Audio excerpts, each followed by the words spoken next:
Another speaker, Adam Hudson, come up. He's going to talk to us a little about militarism, his experience in Guantanamo.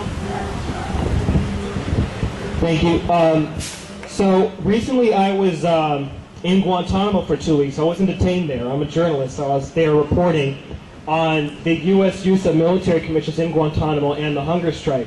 And there's one important historical fact that gets left out of this discussion about Syria on all sides. And that fact is this.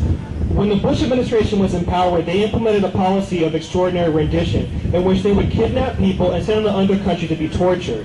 One of the countries that participated in that program was Syria under Bashar al-Assad.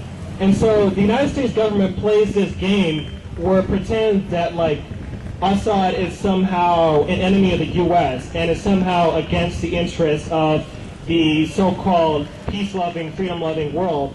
But the fact is that Assad has shown that he's willing to play ball with Washington and Israel when it fits his political interests. So I think it's really important to not fall in this game of that you're either for U.S. military intervention and against Assad, or if you're against military intervention, you're for Assad. That's a false dichotomy. At the end of the day, these governments have more in common than they don't. This is just one instance which their interests don't align. But at the end of the day, they don't care about the Syrian people, and they don't care about us here at home. So I think we need to keep that clear about who is the enemy and who are allies in this fight. And another piece of information that gets lost in this isn't historical fact, this is actually very present. Obama wants to talk about that he cares about the Syrian people and hence why he's intervening. Well, I'd like to say that there are currently 4 Syrians detained in Guantanamo, all of whom are clear for release. And I'm going to say their names. This is public. You can look this up on the New York Times. Their names are Ahmed Ajam, Jihad Diab, Abdulhadi Faraj, and Ali Shaban. Like I said, all these men are clear for release, but they're still stuck in Guantanamo. All 4 of them have been in Guantanamo for over 11 years. No charge, no trial, nothing. They're clear for release. So if Obama wants to be sincere about his commitment to help the Syrian people, we can start by releasing those 4 men and repatriating them to another country, not keeping them there in that gulag.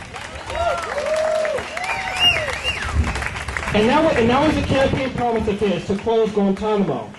But I think as Obama has shown is that he hasn't been fully forthright in meeting his campaign promises. And what I saw in Guantanamo wasn't really a plan to close Guantanamo. It's basically what he's doing, what the Democrats and the Republicans are doing, is essentially keeping in the very system in place that made Guantanamo so odious for over a decade. And that system are policies of indefinite detention in which people are imprisoned without charge, without trial, are imprisoned incommunicado, away from their friends and their families for God knows how long. It's that policy combined with military commissions, which are essentially kangaroo courts. And the way military commissions work are like this. So you have basically a military judge, a military panel, decide whether you're guilty of war crimes or acts of terrorism. But what they can do is, so if you're tortured by the U.S. government, all that's classified. And even your thoughts and experiences of torture are classified. You can't talk about that with your attorney. Every time I talk to the attorneys about how their clients are treated, they said, we can't talk about it. There's a protective order on what we can say and what we can't say about how our clients were treated. And that is from the Military Commissions Act of 2009 that Barack Obama signed. Then you can present hearsay evidence. You can present testimonies of dead witnesses in one commission. The trial of Abdul Rahim al-Nashri, the suspected mastermind of the 2000 U.S. coal bombing. They're using the testimony of a guy named Fahd al-Qusaw. But here's the thing about al-Qusaw. He's dead. How did he die? He was killed in the U.S. drone strike in Yemen last year. So the United States government can kill someone, but use their testimony against another person in their military commission as evidence against them. So you can present dead witnesses, hearsay evidence, classify thoughts and experiences, evidence of torture, and also the people who aren't even being charged. And these are just a minority of people who are actually being charged at all. The rest of the people are just there, held indefinitely or clear for release. And as you know, there's a hunger strike going on in Guantanamo. Last time I checked, there's around 37 on hunger strike. I think it's 37. It's somewhere around 37.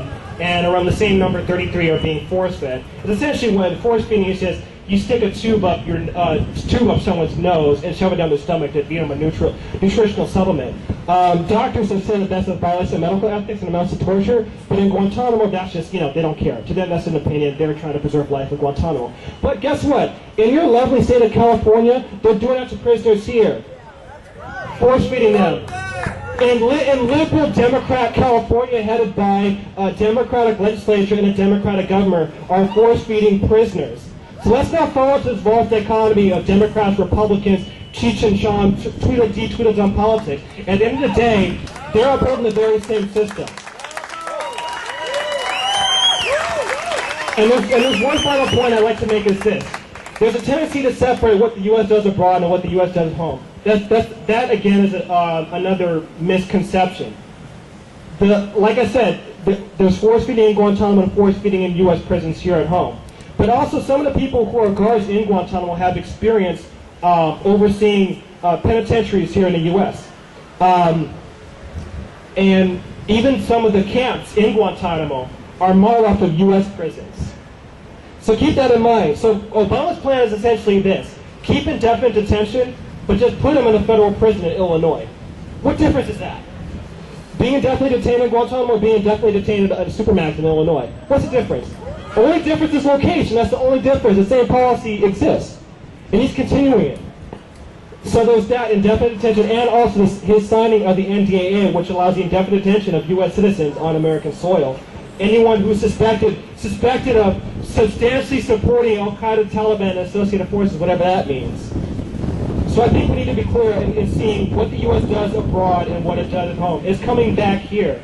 It comes back in the form of the extrajudicial killing of people of color, especially black people in the United States. Every 28 hours, a black person is killed by a police officer or a vigilante like George Zimmerman. Every 20 hours, a black person is killed by cops. And that's very similar to the policies of drone strikes that we do. Just recently, there were 4 people killed in Pakistan in a drone strike. Police get military-style weaponry here, so I think we need to make those connections between what the U.S. does at home and what they do abroad. Thank you.